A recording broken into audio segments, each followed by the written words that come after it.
Mike Thomas extraordinaire. I mean, this guy does everything. You can go out and sip like 18 different beers and like man on the street it. And then you come back and tell us about, the biggest snowstorm in DC. Have they asked you to anchor yet? Yeah, well, I've occasionally done Good Day DC here and there, but that's about it. Foot pedals and scripts scare me. So I like being able to be free and be off script. And I mean, come on, who wouldn't want to go out and drink beer for a job? Every time they're like, you want to go to a brewery? I'm like, hell yeah, I want to go to a brewery. Get me down there. Let's get drinking at 6 a.m. Come on. I feel like I see every time I turn you on for some reason, you're like at a winery or a brewery. I'm like, how did Mike Thomas get like the brewery assignment every week?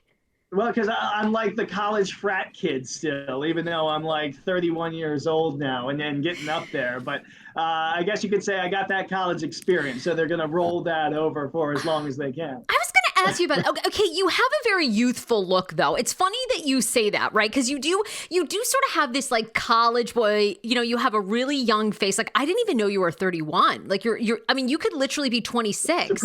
Surprise. Do you like that? I mean, there's nothing you can really do about your looks, right? I mean, I guess we could all have plastic surgery, but you do have this very youthful look. Has that served you well? Yeah, so I would say it kind of sucked at first because particularly when I first got here, when I started at Fox, like I looked like I was 13, and it's hard to take. And I know from like a viewer's standpoint, it's hard to like look at this little dweeb on air and go, hey, like, does this one actually know what he's talking about? But it's nice to have finally gotten to that point where you thought I was mid-20s. So if I can stop the train right here, that would be great. I have, the older I've gotten, I have definitely taken it much more as a compliment when I'm hitting the bars and they're like, we need your ID. Is this a fake? I'm like, yeah, no, please check it. Call the cops. I don't care. This is wonderful. Oh my God. Yeah. You must get carded all the time. Oh, yeah, I do. In fact, last time I was in Pittsburgh at the bars downtown, the lady or the bartender actually thought it was a fake ID and had me go over to the cop. And she was like, she was very smug about it, too, thinking she caught me. So she was like, you know what? There's a cop right there. Why don't you go have him verify your age for me? Wow. And I said, sure, no problem. And I went, I brought the cop over, and then, we cheersed at the end once he verified my age and that it wasn't a fake. But again, I take it as a compliment. I'll stay young for as long as you can, right? Because you got to. Hey, look, I mean, for you have like the next 85 years in television if you keep up this pace. I mean, you don't age. It's like amazing. Now, I've asked a lot of the women, because a lot of the women that have been on this podcast, anchors, meteorologists, they're single, they're like looking, or viewers ask them out all the time. And I'm curious, because I think most of the guys I've interviewed for Keycard for this round have been married. I'm interested to know, like, what's happened with you and like viewers asking you out over the years. Because I'll tell you, I had a podcast client to the Sarah Fraser show, and she would tell me that she would advertise more if I could get her a date with you. And I was really? Oh, well. And I was like, well, I think there's this thing at Fox, payola plug. I don't think I could really, as much as I want to take your $10,000 to get you a date with Mike Thomas, I feel like this is going to backfire. She was like obsessed with you. So over the years, how have the women been? Have they treated you okay? Like, or are they like in your, this woman was so hot for you. Well, man, I'm flattered. And Sarah, if you had only told me, we could have split that money. Come on, there was money to be made. No, we really could have. I have gotten, I would say, a decent amount of requests, I guess you can say, particularly once it was made known on air at one point by another anchor here that I was single for a period of time. And then the requests started flying in of like, hey, I would love to grab a cup of coffee with you, or grab let's go for a walk, and let's talk weather and stuff like that. Viewers have all, no one has ever been inappropriate with me, which is super, super grateful.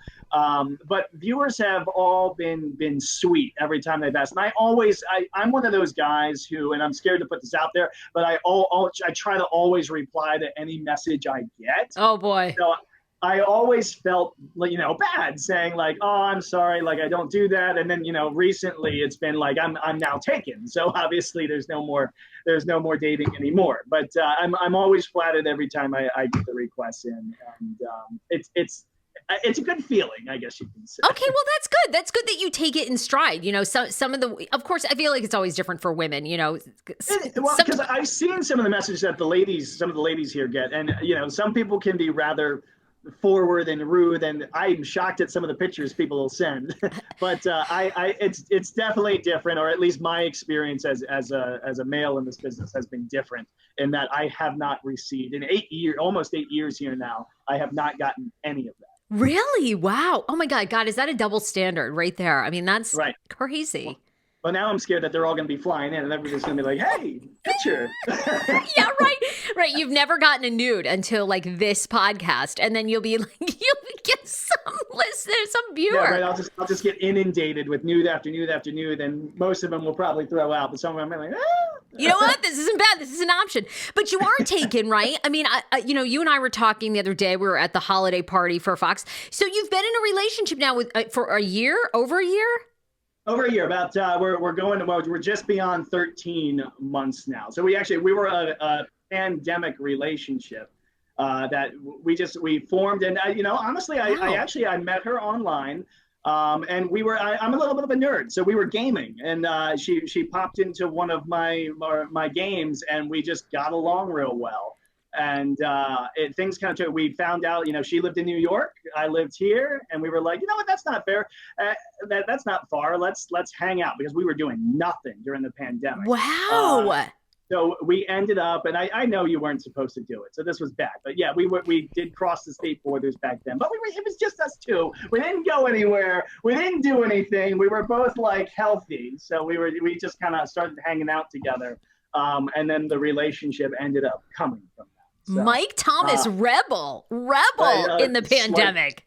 Slight rebel. But again, I thankfully have never had COVID. I'm vaccinated. I know it wasn't good to do that, but we were safe about it. We didn't hang out in crowds. We didn't do anything with people. It was just her and I. You got to risk it for love, I mean, and good for you. And it worked out. That's amazing. Or it's working out. It's working out. Yeah, you never know until the ring's on the finger, and then half the time these days, you never know even after that. So are you guys, she's still in New York? Are you guys still commuting? No. She moved in. She moved down. Yes, whoa. Holy, she moved down okay. She moved down a few months back. Her name's Sherry. She's a total sweetie. She's on my Instagram a little bit. But yeah, she she's been great. I don't know. We hit at a moment where, because of COVID, about 8 months into our relationship, she had this window where it was, I'm going to leave my job and because I have all these offers elsewhere. And she was like, I can either take one of those, but then I'll probably be here a few years, or we can roll the dice and I'll find a job down your way. And we can just try this thing out and see how it goes. Oh, my God. Yes. You guys were betting on love. I love it. We were betting on love. We rolled the dice. And you know what? I'll say, I don't want to trash talk my girlfriend on the podcast here, because I know she's going to be number one to listen to it. And she's going to write down every word I say about her. There were ups and downs in the beginnings, as I think any time you come together in a relationship and you start living under the same roof, there were swings. There were moments that we weren't sure we were going to make it, but I would say we finally hit that nice honeymoon phase where now she understands me. I understand her. We both work crazy hours. She does veterinary medicine, and obviously I do the early morning weather, and she actually works at a 24/7 emergency clinic. Oh my God. God. So she does the overnight shift there, and I do obviously early mornings here, which works for our schedules, but at the same time, the nighttime approaches and we both start getting grumpy because it's time for bed and stuff like that can happen. But so far, I would say, look, I love her and it's working out. So that's awesome. It's so true. I do feel like it was the same way. I started dating Dan, and then 5 months later, I moved to New York and tried to dump him twice. So I mean, it's something about the first year or two. If you can make it through that and begin to learn each other's patterns and things that you like, and after that, it's really good. So good for you guys for hanging in there. She moved here. That's something amazing that came from COVID. Yeah, no, it really was. It was luck of the draw, because I went through my last relationship was rough, and it ended rough right before the pandemic. Right at the start of the pandemic was actually when my last one ended. And, it was one of those cases where I just wasn't looking for love during who was during COVID. Yeah. But it just so happened we got just along so well. I was like, let's give it another shot. This is kind of meant to be. Yeah. All right, let's talk your career. You have an interesting career because you grew up in the DC area, right? You grew up in Prince George's County. Where in Prince George's County?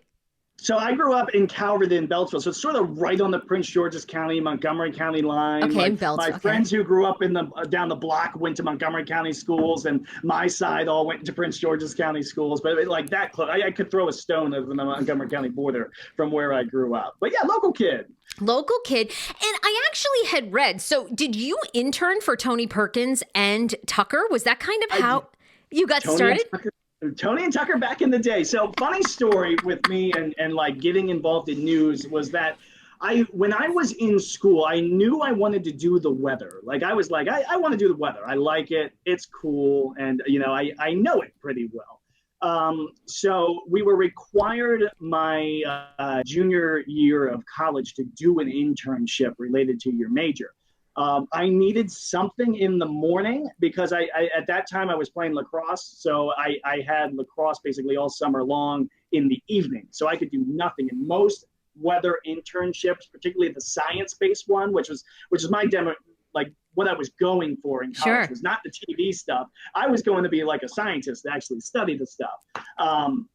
But we were allowed to do it in any section that our major kind of covered, and news was one of those sections. So I looked at just browsing online, and I saw Fox 5 was the only one that did a morning weather internship. And lo and behold, I still remember sitting in my bedroom junior year calling Tony and Tucker, and everybody remembers Tony when he was here and Tucker, and they were just inseparable as a team. I mean, they were Batman and Robin, like literally on some of those weather days. But Tucker has not changed at all in that. It's been 10 years now since that day. But he immediately jumped into like really tough questions that I didn't know the answer to. And then he just jumped back and was just like, I'm just kidding with you. He's like, relax. So Tucker was still cracking jokes back in the day. And that summer was a blast. I mean, Tony's hilarious. Tucker's hilarious. And being able to be mentored by them has just helped my career so much. Even though I never thought at that time I would get into TV, when I ended up coming back to Fox 5, I knew kind of how to bring sort of a looseness to it, because Tucker in particular worked with me from day one, and he's just so, and God, I hope he doesn't listen to this because his head will just get bigger. He's so cool. He's very down to earth. He's chill. He's funny, and he has a way of just getting you to relax and be yourself. And he taught me just all the little tips and tricks about just relax, be yourself, man. No one wants to see a robot on TV. They want to meet Mike Thomas and at the same time get a little bit of weather on the side. So I've taken that to heart ever since. And again, I know Tony's moved on since, but still being able to come in every day and work with Tucker, who's literally like one of my best friends now, it's an absolute blast. I was going to ask you that. I mean, you and Tucker now have been friends, 10 years? I mean, you're even like before Caitlin. You're BC.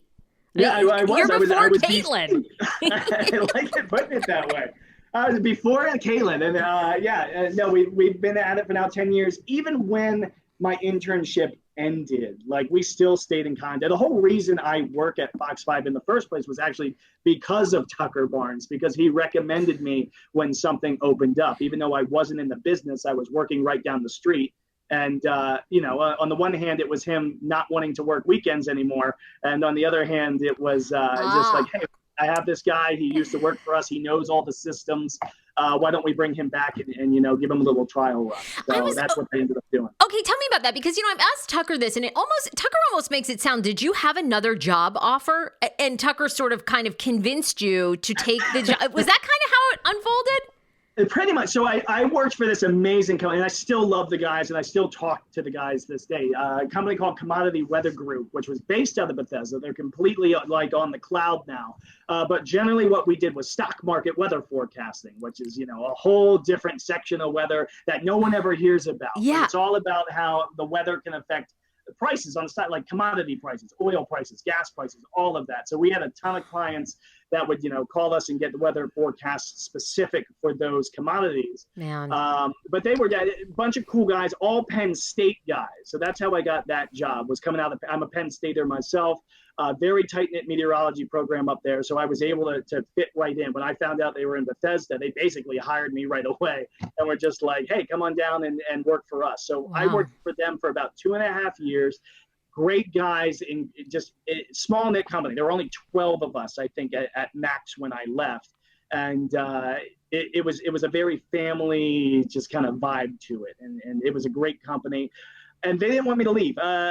Again, they understood that it was my choice. So they didn't beg, they didn't plead. They offered me more money and all of that. But, Fox being a big corporation, it was hard for them to compete as a smaller company with that section. Sure. And there was a point in my life where, I was at that time, I was 23 years old. And I know how rare it is for folks to get into, a top 10 market, period. So to be able to try and jump into it first and foremost, like right off the bat. Yeah. I just felt at that time in my life, again, I was single. I had just moved into my house up in Columbia. And I was like, if I'm going to roll the dice at any time, I might as well roll it now. So I just decided to give it a go to see how it was. They sort of left me at the time. I'm sure it's expired since, but they kind of gave me some security in that, hey, you know what, if things don't work out, call us back and we'll happily take you back. So essentially he pulled me from that job, and I absolutely loved that job. And there are days where you sort of miss it, but it's been a blast here at Fox 5 ever since. But yeah, Tucker essentially was whispering in my ear the whole time, just like, come on, man, like it's TV, nobody gets these offers. Come on. I was like in a all way, right, Tucker, all right. He was right. I mean, God, Mike, you must have been, you are very smart, but you must have been very smart in high school. I mean, to go to Penn State and it seems like you're almost telling us $60,000 a year college is almost worth it. It seems like you were in with the guys. You got a job before you left. I mean, you're kind of an endorsement for, a $180,000 college education. I like this. I will say, so, high school, I didn't try very hard freshman and sophomore years and didn't do well, but something clicked junior, senior year, and I started doing much better. SATs were fine. I actually didn't go to Penn State right off the bat because of, like you said, that money doesn't grow on trees, and I did not get any sort of full ride or anything like that. So I wasn't about to pay for 4 years, even though I knew Penn State from the beginning was where I wanted to go, because they literally have the best weather program in the country for forecasting. Wow. But I talked to, and they were actually great with me up there, because I talked to their department and they said, you know what, you want to save the money? You can go to any state school and we'll give you all the prereqs. You knock those out for 2 years, it'll save you like $100,000. Yes. And then you can come up here and finish your junior and your senior years up here and get a Penn State degree. So I went to UMBC, so the Retrievers up in Baltimore. I double majored there in math and physics. That sucked, but we got through it. And then once that was done, we were able to get up to Penn State. And by that time, because there was some law where if there's no undergraduate program offered in the state, you can get in-state tuition at an out-of-state school for it. So there was no undergraduate meteorology at any Maryland school at that time. So I was able to go to Penn State with in-state tuition the last 2 years, and it ended up saving a lot of money. And I got a couple of academic scholarships. I'm not going to undersell it. I busted my butt in college to get as much money towards my education as I can, because I didn't want to graduate with any debt. So I lucked out there. So Mike, what did your parents do growing up? Like, did they, they weren't in media. What were their occupations? What did they do? No, so my dad is he's not a scientist, but he works on the computer systems and IT and payroll at Johns Hopkins APL, Applied Physics Lab, up near Columbia. And then my mom, actually, she was a social worker for a while. When I'm one of 3 kids. I'm the middle child. So when she had her 3 kids, she stopped doing that, was a stay-at-home mom for a while. And then when my brother and I got old enough, since we were the youngest 2, she actually went to work at DeMatha Catholic High School, which is where I went to high school. So she worked in the admissions department there. And it was so wonderful to go to high school every day and see your mother right there. front of all the guys. In front of all the guys. Okay, wait, what did she do at the high school? So she was the admissions, one of the admissions directors. She was like the assistant admissions director there. So did you grow up a good Catholic, or you kind of got in because your mom worked there? Oh, you were a good Catholic. Yeah, so I was private school educated my whole life. So I went to Catholic school from kindergarten right on through. Look at you, little Catholic school. Wow. Oh my gosh. Do you see my halo above my head?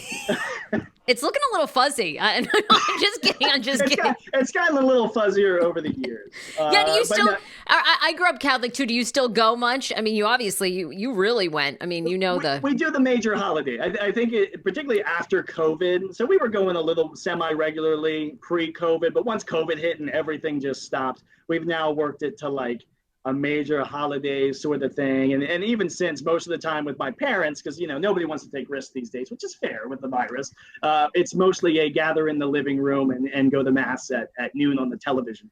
And, yeah, I know, right? Everyone's at the television. I'm at the podcast stage too. You can listen to like these priests put out a podcast. You're like, okay, good enough. Now, okay, you grew up with two siblings. You're the middle child. Correct. Older sister, younger brother. What did they do? Are they still in the area? Are they in science? So we all live, locally. So the family hasn't gone too far. My sister's down near Fairfax, Virginia. She's actually a doctor. She's the pride and joy of our family. She's not a medical doctor, but a doctor of kinesiology, so physical therapist. And she works for a firm down there. She's actually. Shout out to you, Michelle. She's actually pregnant with her second child, so I'm going to be yet another uncle because she has one already, little Caden, who's just like the pride and joy of our family. For the longest time, the closest thing to a grandson my parents had was my dog Sid, and he was the pride and joy of the family. But then last year or 2 years ago now, my sister had her first child. Now she's due with number 2. Just after New Year's. So it'll be a very interesting holiday season. That's awesome. I'm sure they love waking up and like seeing you on television. I mean, that's pretty cool. Like a local guy. I mean, that's an amazing story because Tucker's right. I mean, most people have to go to so many markets to go to DC, to come in DC, and then here you are. Yeah. And there was so much luck involved the way to get here. And again, I don't want to undersell myself. I know a lot about the weather, but I knew nothing about television when I got here. And Tucker really had to hold my hand for a little while there to do it. But I do. I feel lucky. I count my lucky stars every day that I'm here. Because you're right. It's a challenging business. It is a super competitive business. Everybody wants to get up to these major market stations. And I do. I feel blessed. I feel lucky that I was able to get this far this quick. Okay, so you're very young in your career. And there's a lot of talk. I mean, do you think that meteorologists in 10 years, 15 years are still going to be on television, or do you think it's just everything is going to be predicted by our app and I don't know, an AI robot? That's fair. And that's one of the fears for this job. And I've talked to people about this too, because I like you mentioned, I am young and I got to try and make a career out of this for the next 40 years before retirement. And I do think that eventually computing power is going to get there where your application is going to be pretty accurate. At the same time, there's so much that goes on weather-wise. Like take the tornadoes that happened in the middle Kentucky, of Kentucky. Yeah. Awful stuff. And, you're going to need, like, if there's warnings going up and you want to tune in to see what's going on, I think you're always going to need that weather person to go to because nothing replaces that live, hey, this is where it is. This is where you got to take shelter. And even, the closest thing they've gotten is now your phone will annoy you with a big loud beep if there's a warning in your area. But even I know a lot of people who disregard that anyway because it warns such a wide area. Yeah. People will always want to know specifics. And I think around here, anytime it snows and anytime there's bad storms in the forecast, if some sort of warning goes up, people are always going to be looking for their friendly weather face on TV. That's my opinion for it. Maybe they'll be your friendly weather face on an app eventually exclusively. But I think in some way, shape, or form, your live weatherman is always going to be there. Who complains the most when it comes to weather? DC residents, Maryland residents, or Virginia residents? Well, so I have to deal with the Maryland residents the most, being one myself. So I'll be bad to my home state and say Maryland. But certainly, the DC folks, just based on like my Twitter, I would say, the Loudoun County and Fairfax County kids, if their school's not canceled and it's snowing, there you go. They actually take the pot because they will tweet you like like Kids. an angry mob of students if you predict snow and it's only an inch or you get less than you thought, and then they have school. Don't go on Twitter for the day because you'll get roasted. You'll get roasted. Now, talk to me. You're a huge hockey fan, and you played lacrosse. Now, were you ever good enough or almost good enough to play college lacrosse? Yeah. No, I was. I had a number of offers. I played for a little bit at UMBC, a little bit at Penn State, but I never saw like on-field action. And most of what I did was I ended up my senior year just playing at the club level, which was a blast. But I played against all of those big guys growing up locally because DeMatha was at the time one of the best programs in the country. So I'm a decent lacrosse player. My best sport was probably actually volleyball. I played for the Maryland Junior Olympic team back in the day. What? You did? Back in when I was, it was the under 16 team. You don't seem particularly tall, though. Well, so here's the thing: I got to my current height pretty quickly. So there was a time when I was tall on the under 16 team, but then all my teammates kept growing, and I stopped growing. So the volleyball, lacrosse sort of took over volleyball at some point there in my early teens. And you're a hockey fan, right? You're a big hockey fan. Big hockey Love guy. Hockey fan. Why hockey?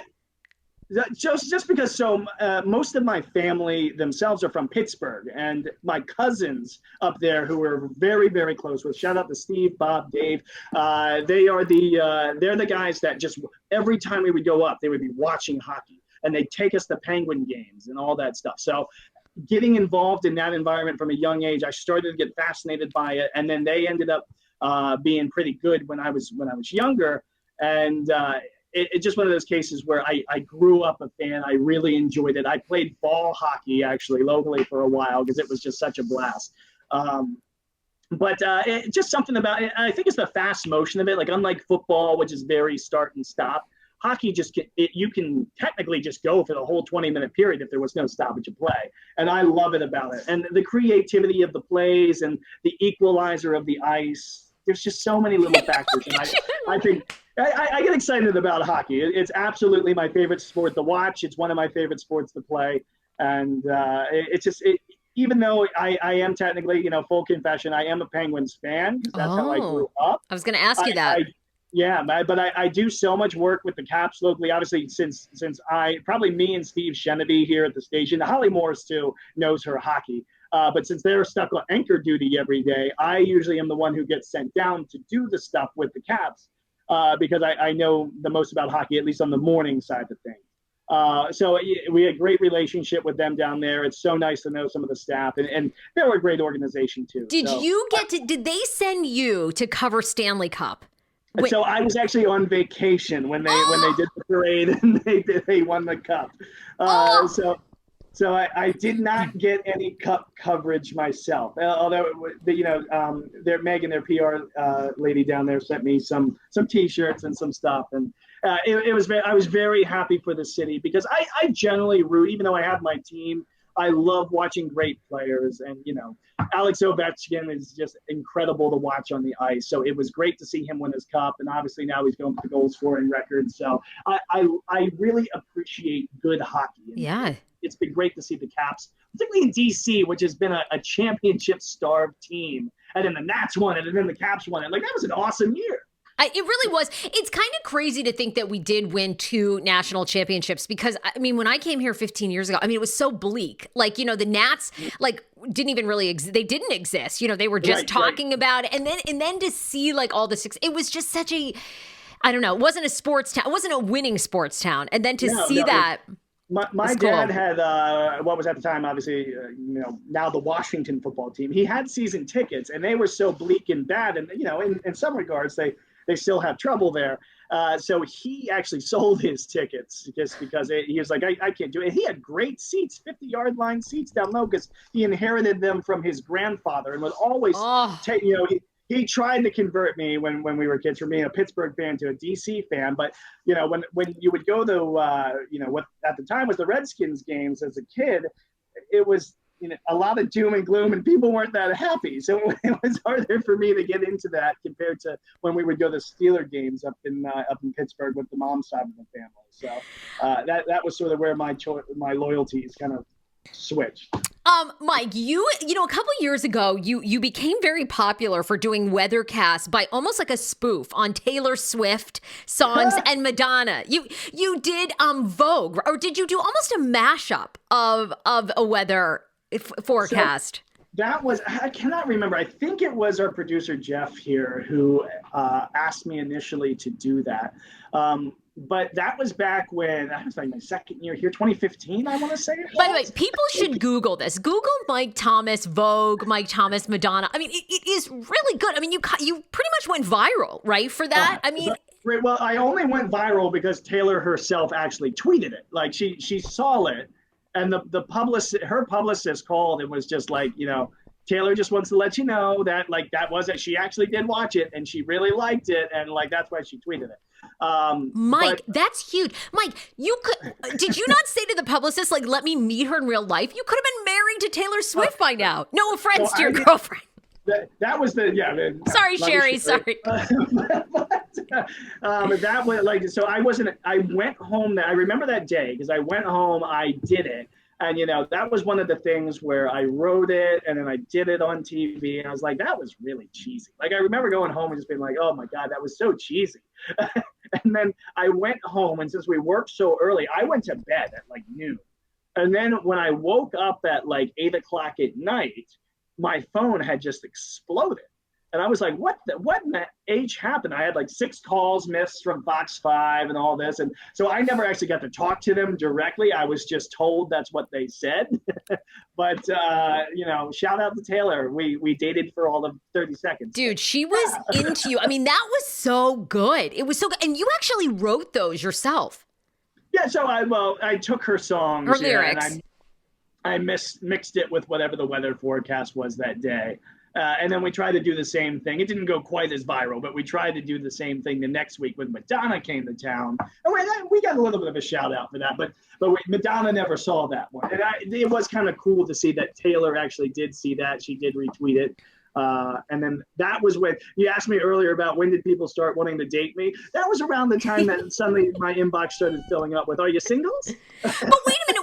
You've stopped doing it. So ultimately, right? I mean, do you do them anymore? Or did everybody kind of behind the scenes sort of think it was a little cheesy and you can't really mix weather with these music quotes? What happened? I thought, because to me, of course, I'm in entertainment, right? I'm like, Mike Thomas should be the mashup weatherman and just go full Madonna. Not that you really, not that you probably wanted to, but I'm like, dude, this could be your thing. It could be my thing, and I would have been happy to make it my thing. But I think after the Madonna one, I believe that we sort of hit a lull in big name concerts coming to the DC area. I think we were getting in the fall and winter at that point, so the concert season was winding down. And then the next year, I did both of those when I was actually working in the evening. There was a 1-year period, or a 9-month period here, where I worked the evening shift with Sue. And with our brand new meteorologist at the time, Caitlin Roth. We worked together in the evenings for about a year, and I didn't have any on-air duties at that time. I was performing all write-ups and stuff for the website. So that was just supposed to be a little web special for the website. And then the next year, before the concert season started back up again, I switched to the early mornings. And now they have no time to record it because my shift starts at 3 a.m. It ends at 11 o'clock, and we're on air till 11 o'clock. So they don't have any of the camera stuff and stuff set for afterwards. But I will say it's probably not gone forever. And I know COVID, we had plans pre-COVID, but then COVID hit. So once things start to open back up and the world becomes a happy, healthy place again, you might see a little bit more musical weather jib jab. I feel like you're gonna gain 2 million followers. It's like that Nick guy down in Charlotte, the dancing Fox weather guy. No, he's at Fox New York. He does Fox weather now. But yeah, I see him dancing in the streets of New York all the time. So. But basically, I mean, truly, that dancing gig put him on the map, right? I mean, it was his dance. He got 2 million followers on Instagram and 6 million on TikTok. And you know what? We Tucker and I sometimes pull up his stuff and we're watching and we're like, this man can dance. I know he's like an incredible I know he's like somebody to me that could have like been like a Dancing with the Stars pro, like as another lifetime of a job. Yeah, he can dance. I bet you he's on Dancing with the Stars before his career's done. No doubt about it. I mean, it's just it's a match made in heaven. But how do you feel about that? Because I do think over the years, and tell me this, do you feel like it's a good thing for your profession, or do you feel like it's in a way it's degrading? You see a lot of weather people doing a lot of things like that. They dance, they have to dress up, you have to do like these Vogue or Taylor Swift mashups, and it's great, right? Because it gets people's attention, and maybe it is great. Or do you feel like, crap, I went to college for like legit science, and now people want to see me in an Elmo costume? You know, I mean. Well, I'm the costume guy here. So I was the one who had to work all the holidays forever, and I've done the weather as a roasted turkey. I've done the weather as Rudolph the Red-Nosed Reindeer. I did it as the Easter Bunny, the pink Easter Bunny. I like bringing that. But obviously, I would never do that if the weather's actually doing anything. But around here, we have so many lulls in the action where it's a day like today, which is whenever this podcast there, it's sunny and 60 degrees outside right now. Right. There's nothing to worry about weather-wise. So I don't think it's a problem to show some, obviously pick and choose when you're doing it. Tornadoes going through Kansas or through Kentucky, you don't want to be dancing on the air. But at the same time, I think there's room for it in these where you can because Mike Thomas is more than just the weatherman. Yeah. And at the same time, the weather is more than just Mike Thomas. So it's nice that, particularly here at Fox, that they let me do. Like I did ugly Christmas sweater day all day today and wore my little light up Christmas trees all morning this morning. And they let you do that to show that, like, hey, you're a person, you're not a robot. Again, I think there's a time and place where I think if you do it too much, it can be degrading. Like I would be scared. Nick is an incredible guy, but I would be scared to be him because everybody would just know you as you're the dancing weatherman, not just like, is he the first one you're going to turn to when there's a tornado going through your neighborhood? I don't know, because you're like, well, no, he's just the dancing weatherman. On to the next guy. And it's going to snow. Okay, now dab for us, dab. Yeah, right. But that's the thing is I know that Nick is a tremendous meteorologist also, but folks don't I'm scared that folks might not know him that way because they just know him as a dancing weatherman. So I'm trying not to, I guess you could say, stereotype yourself. I'm trying not to get, I like to have fun and be creative here, but at the same time, I don't want to ever get to the point where I'm just known as like the song lyric weather guy. It's hard. It's a hard thing to do. You guys have a hard path to walk, because it's like, now there's so much noise out there, right? Everybody from TikTok stars to Instagram, everybody is going for your attention. And then you see somebody like a Nick, that seems to propel your career. It's hard, to know which way to go. Right.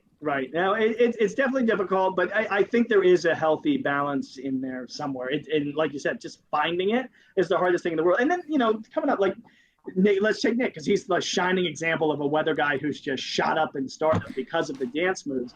That's not easy to do. Like, even when I wrote that Taylor Swift thing, it took me 6 hours to write that with the forecast. It's not easy. It's hours. And I know we keep talking about him. I got to figure out what his actual last name is. Like, do you know? I think it's Kozer. Nick Kozer, I believe. Yeah, Nick. Oh, my God. I follow him. Again, like, I've never seen one Weathercast he's done. But, I see all the dances. The Dancing Weatherman. That's his title. Yeah, Nick Kozer. Kosir. Yeah, who also works for Fox Company. Right. Mike, would you be doing anything different if you weren't doing weather? Because it does seem like you have a very comedic side to you. Do you ever think about doing improv, performance, acting? You are good at it. Well, I really do. I've actually never been one for the, as outgoing as I seem to be. Yeah. In my regular life, I'm pretty introverted. Like I'm big crowds still scare me. I can do it now in front of the camera, and I've gotten much better at going out and public speaking. But big crowds, lots of eyes on you, it still scares me. So I've never been one to really seek out the limelight sort of thing. I like going home to my dog and my little tiny town home up there and just living a quiet life afterwards. I can't see, because I don't really think I'm that funny. And anytime that like I do crack a laugh, it's reacting to a situation as opposed to like material I came up with. I don't know how comedians like come up with all that material and then stand up there and do their best. I mean, that's definitely a hard job, but I can't see, like, if the opportunity came along, would I try some acting or something? Sure, but I guess it's one of those things where I guess you could say I probably won't go out of my way for it. Mike, you've been very fortunate in your career. What's been a challenge that people might not know? What's been challenging? Maybe not even about work, but personal life. Has there been something that you've had to overcome that maybe you haven't shared before that you just are dying to reveal on this podcast? Dying to reveal. No, so I would say that the hardest thing I've probably been through in my life was what I talked about initially, like briefly. Before I met Sherry, I was in a different relationship with a woman who won't be named on this podcast. We'll call her Susan. Susan. We'll just call her Susan. But she broke my heart. She did. She broke my heart. And so heartbreak was probably the toughest thing. And it was one of those things where, I would say when we first got together 3 years ago, it was sort of Disney fairy tale-esque, and where you literally think that there's nothing. And all of our friends and everybody that saw us together was just like, oh my God, these two have it and they're going all the way. And I had, had a down payment on a wedding ring. I was getting ready to sign it off for life. And then I went through, heartbreak. It ended rather abruptly. And I have never known that something like that can cause as much physical pain as it actually did. I was, there were periods where I wasn't sleeping for days. I didn't eat for a couple of weeks. My brother lived with me at the time, and he actually had to physically sit me down and force me to eat. I lost 40 pounds. Wow. I stopped. This was the early pandemic, so gyms and everything were closed anyways. But I became extremely underweight for what I was. But then, what came from that was great. Even though it was hard, I knew okay, you'll get through it. Just take it one day. And I will say I have some amazing colleagues here at work. And, I'll shout out Holly Morris, who was an extremely big help to me during that time, because I kind of, when we were finally allowed back to work, I kind of took her aside and she sort of mothered me through those details, and she was fantastic with me. And it was just one of those moments where there were days where you didn't think you'd make it through, but you ended up making it through. Well, your family must have been very worried. I mean, it sounds like you really went into a depression, truly. Oh, yeah. It was a very bad, and it was a number of factors all at the same time. Pandemic, the world shut down. I was isolated and alone. And at one time, this person that I had that I was talking to almost every minute of every day, we were that close, was just gone. And it was one of those cases of it was, extreme amounts of loneliness. I had my dog. My dog got me through it. A lot of those days of just sitting in the bedroom, giving Sid all the head pats, and he helped get me through it. My parents don't live far. They, my mom was great. My dad sort of took the tough guy attitude, just move on. Move on. Yeah, you're I've had a down payment. I'm banking on this. And I mean, you find out, right? Susan basically was very deceitful to you, right? She was at the end of the day, and it was one of those things that it ended.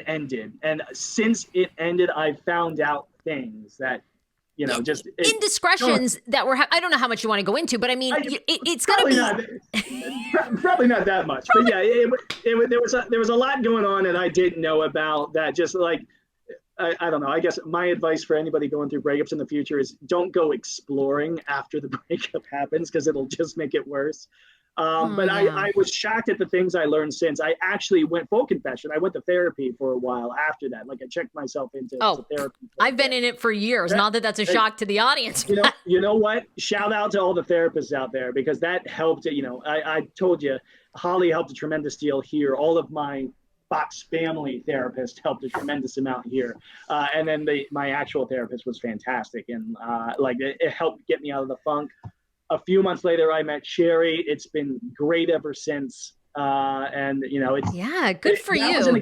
It was a rough. I would say there were 3 to 4 months there where I don't want to say didn't want to live anymore, but it was just one of those moments where you don't really want to get out of bed in the morning. You don't want to do anything. It was a deep depression. But I had the toughest thing actually was getting up and going on Fox every morning, putting on that smile and doing the weather forecast that people were used to seeing. That was hard for a few months to do, to bring out of you when you just really don't feel like it inside.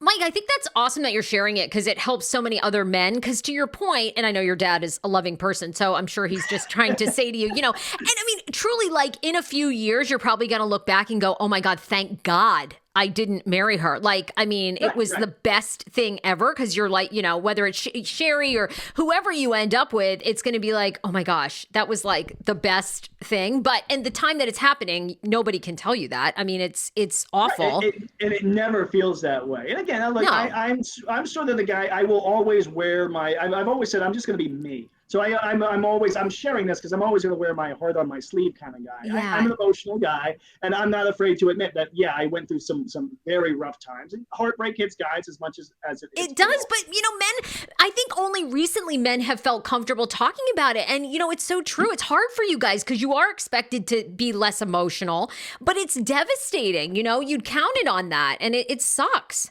Right. It's one of those things where, what do they call it? My therapist called it, I think, ruminating, where like you envision the rest of your life with someone. Yeah. And then when it all comes crashing down, you don't see a path.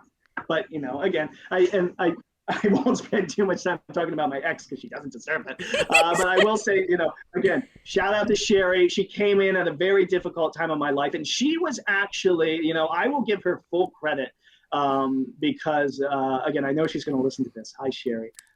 She stuck by my side when I didn't really want, and she was gentle about it too. She didn't force herself into my life, but she had been there in the past too, and she sort of helped me through it in a way.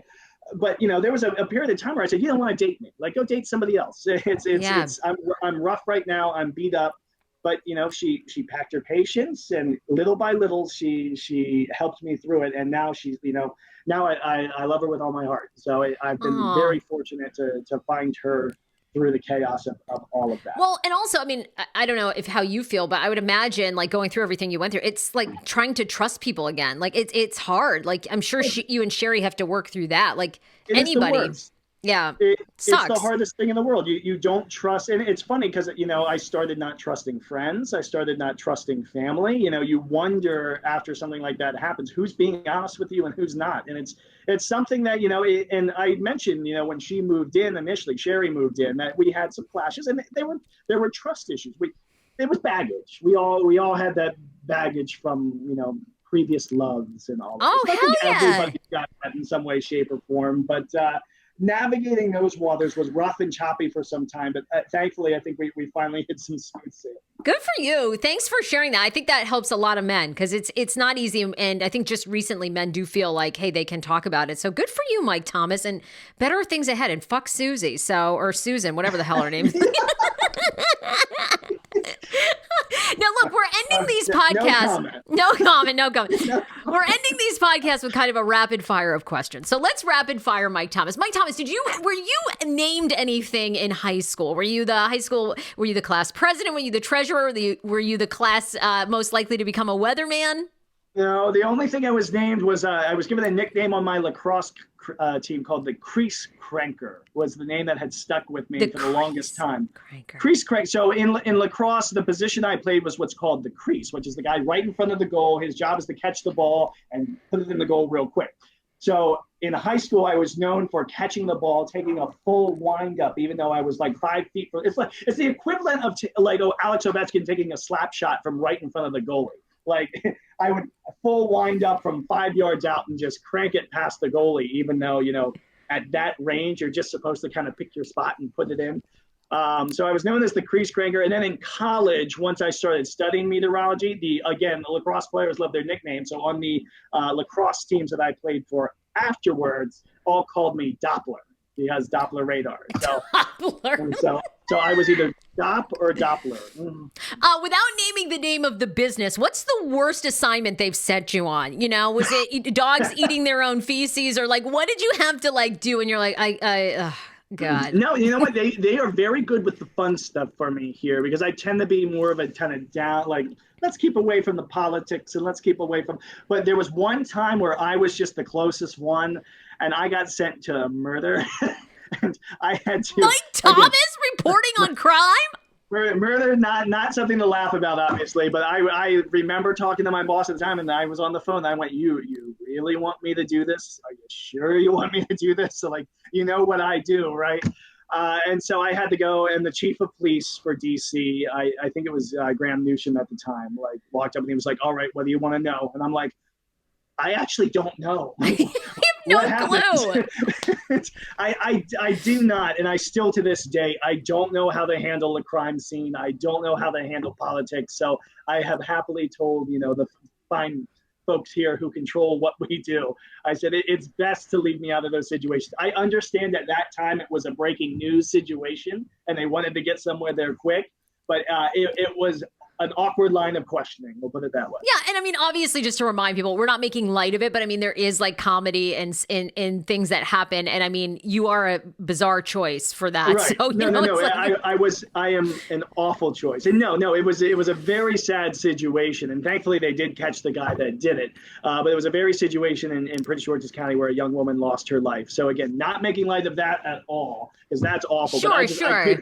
I could not believe when they got me on the phone and they were like, we're going to have you do it. And I was just like, really? What's the best piece of advice that Tucker Barnes has ever given you? Whether it was career, personal, what's the best piece of advice? Well, he's standing outside the door right now. So we have to say something nice. Looking in. So, Tucker, the question is... There's Tucker. Oh my God, it's Mike Thomas! Tucker Barnes, wait a second. What's one thing we need to know about Mike Thomas that we don't know as the audience? Okay, I am not sure he changes his underwear every day. I'm not sure. Really, I'm not, Sarah. I got to be honest. I see a lot, behind the scenes. Yeah. I don't see a lot of changing undergarments, and that concerns me. Is it the smell that gives it away? Yeah, what is it? It's not always the smell. I don't get paid as much as you. I can't afford the underwear. Mike is secretly talented. I know on air, we're still trying to polish his stuff, but behind the scenes, this kid's got potential. Oh, okay. What an endorsement. Yeah. I hope to make it to the good day couch. No, and I don't mean with your... Call his girlfriend about potential. Yeah. Okay, goodbye. We've covered that. Bye. Tucker Barnes, everybody. He gives me a B- every time, I promise. All right.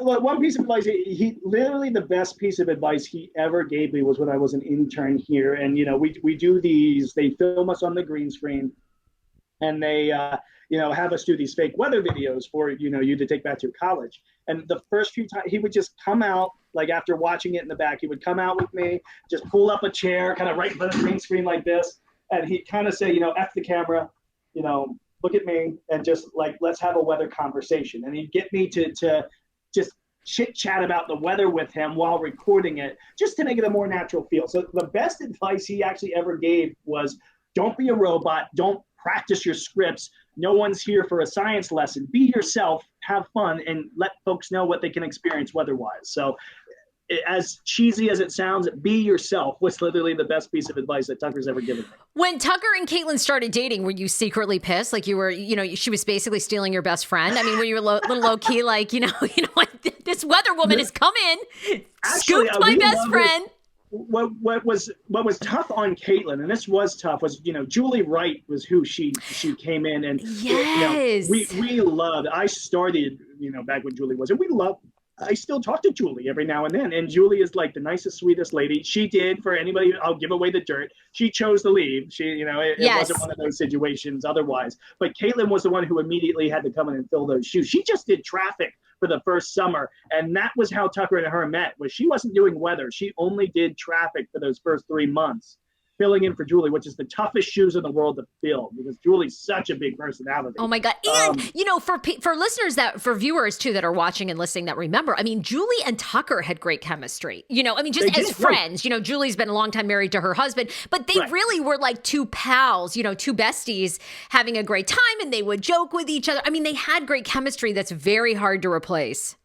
unbelievable chemistry. It really was. It was always a joy to watch back, Yes. back when they were together. And when I first got to Fox, and I credit Julie Wright with so much of giving same kind of deal. She was like a female version of Tucker, down the earth, chill, fun, and they both together really helped me when I first started actually working at Fox. And I was this nervous 23-year-old kid who had never been on TV before, and they both just got me to chill and relax and have fun with it. And I credit both of them so much with me still being here today and not being somewhere else. She's an awesome human being. Final question.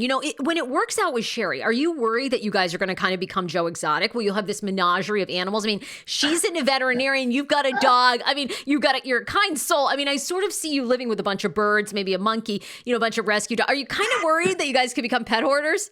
No, I'm already worried about that. It's already coming true. That's the sad part. I knew it. Something about you seems like you'll attract stray animals. So not just me. Like people have always been impressed. When I was really young and my parents were looking for a new house to buy, there was this one house that they were looking at with the realtor where there was a dog locked in like a cage in the basement. And I snuck away from them and I went into the dog cage in the basement and was playing with the dog. And then the realtor came down the stairs and went, "Oh my God, like he bites. Like, what are you doing? Like he's in there for a reason." But like he was actually like this very sweet little dog. But it freaked my parents out, and I never got to tour another house with them again. They were like, "Mike, yeah." I've always sort of been like the dog whisperer, I guess, in my family, just because I always really wanted one. But my parents were always like, no, because they didn't want to deal with the hassle of growing up with a dog and putting it in kennels and stuff when we travel, because we traveled a decent amount when I was young. But as soon as I moved out, like one of the first things I did was I got Sid. So because I always wanted a dog and I was happy with just one. Then one of my roommates from college moved in and he brought his 2 dogs. And we had 3 dogs at the house, which was just chaos. And they all really, because I was the one who would always walk them, feed them, play with them, compared to my other roommates and stuff like that, they would always hang around me. And now that same thing has happened with Sherry. So Sherry's come in and she had her own dog and a chinchilla that she brought. Here we go. And so it begins. And Sherry has the kindest heart in the world. And folks at Fox don't know this, so you'll get the breaking news here. But about 2 weeks ago, she called me sort of semi like upset from work. And I'm like, "Oh, what's wrong, hon? What's wrong?" And she's like, "There's this cat. There's this cat here." Oh, here we go. So apparently, I don't know the full story, but apparently the owners had brought it in. It had some sort of very minor medical issue. But instead of like fixing it, the owners were just going to put it down. Yeah, they were like, "Bye." So, yeah, they were like, "We'll just get a new cat. You can kill this one," which is awful. Like, and that's I have never personally understood people who can just toss animals like I nothing. hate cruelty to animals. I hate it. I mean, it's the worst thing. I'm kind of with your parents. They're a pain in the ass, but I can't stand when people abuse animals. It's the worst. Right. So like again, the pain in the ass comes in the financial. Like we went to Chicago a few weeks back, and just for someone to watch the dogs for a weekend was $500. We're like, oh God. But like I said, Sid helped me so much through the tough times I went through. And then even before then, raising him as a puppy, I know it's not comparable to parenthood, period. But, maybe it's a little starter role because I got Sid when he was 6 weeks old, I think is when I picked him up from the farm. He was a little farm dog that got born to a couple of Goldens. So went and picked him up in Delaware, brought him home, and having to, get up every 2 hours, take him outside, make sure he gets to the potty. It was a very rewarding experience back then, paid off big time. But anyway, so Sherry at her veterinary clinic, she called me and she was like, "They're going to put the cat down. It's like a $20 fix. Like, can we fix it? And can they surrender the cat to me? And we'll bring him home." I'm allergic to cats. Oh, so, boy. And by the way, this was not the first phone call of this We've had offers for puppies, squirrels, ferrets. Face it, your next nickname is going to be Menagerie Mike. I mean, we're headed to Menagerie Mike status. I do worry about the fight because I know how expensive it is to raise an animal, and the dogs are expensive. And her dog's a senior dog, tons of medication and all that. But we did decide to take in this cat. So she finally convinced me. She fixed the cat right up. She's very good at what she does. Got the cat right fixed up, and like the next day, it was home, and here I am with this cat. Become a pet rescuer. My mom, I will leave you with this. My mom in Maine, her neighbor, they rescue pets. Now they must have literally like 50 animals now. Ducks, horses, pigs, dogs, cats, everything.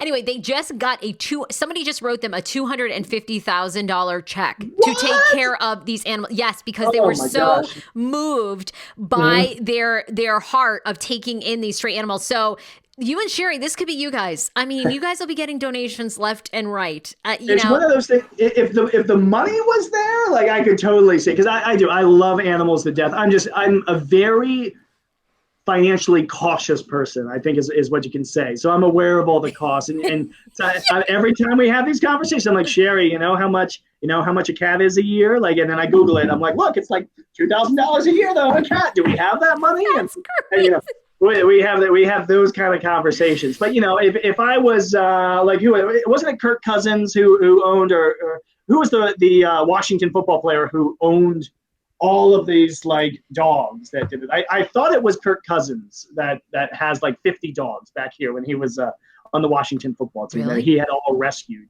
Oh, like wow. if I'm one day making millions upon billions of dollars doing Fox 5 weather, I buy me a nice plot of land. But I'll tell you what, my little 1,300-foot small townhome up in Columbia can't really take on too many more pets at this point. We can't.